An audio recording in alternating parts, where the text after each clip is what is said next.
अस्सलाम वालेकुम। आम इतला थो कजे त बेनज़ीर इनकम सपोर्ट जंहिंखे एहसास बि चयो पियो वञे, हीअ जेके लिफ़ाफ़ा तव्हांखे नज़र अची रहिया आहिनि एहसास किफ़ालत वारा, इहे मुस्तहिक घराणनि खे वफ़ाक़ी हुकूमत तरफ़ां जेके मोकिलिया विया आहिनि पोस्ट ऑफिस ज़रिए, ऐं उन्हनि खे घरनि ताईं मुस्तहिक जेके घराणा आहिनि उन्हनि खे पहुचाया पिया वञनि लिफ़ाफ़ा। जंहिं जंहिं घर में इहो लिफ़ाफ़ो पहुतो आहे, जंहिं ख़ानदान खे इहो लिफ़ाफ़ो ॾिनो वियो आहे, उन्हनि खे घुरिजे त इहो लिफ़ाफ़ो खणी करे नसीराबाद में ख़ासि करे या पंहिंजी जेका तव्हांजी तहसील ऑफिस आहे बेनज़ीर इनकम सपोर्ट जी ऑफिस, जिते असांजा असिस्टेंट पंहिंजो डायरेक्टर साहिबान वेठल आहिनि, उते ई हिकिड़ो सर्वे जो डेस्क क़ाइमु कयो वियो आहे नसीराबाद में। जीअं चवां, उते डेस्क क़ाइमु कयो वियो आहे नादरा जे तरफ़ खां Benazir income support office Nasirabad में या वरी कंबर में आहे।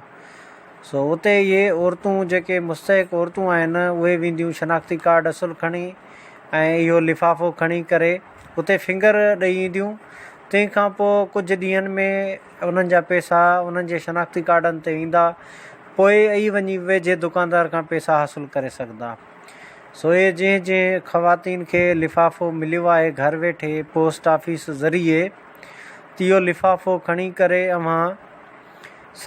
सर्वे जे लाइ वेझी जेका तव्हांजी ऑफिस आहे तव्हांजे हर तालुके में माना मुक़ररु कई वई आहे, नादरा जे तरफ़ां ऑफिस क़ाइमु कई वई आहे जंहिंमें सर्वे जे लाइ, यानी ख़ासि करे उहे माण्हू ईंदा जन सर्वे न कराई, जेके शादीशुदा जोड़ा आहिनि ख़ासि करे, उन्हनि बाद में शादी कई या कार्ड बाद में उन्हनि ठारायो जोड़े,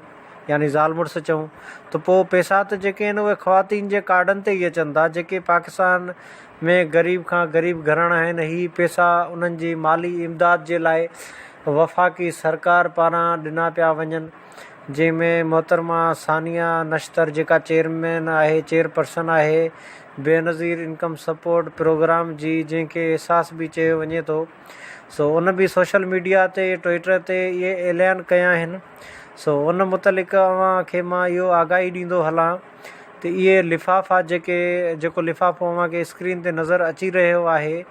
इहो तव्हां पंहिंजे वेझी पोस्ट ऑफिस मां हासिलु कयो। पोइ जंहिं जंहिं शहर में जेको रहे थो, पूरी सिंध में ॻाल्हि कयां, छाजे कारण त मां सिंधी में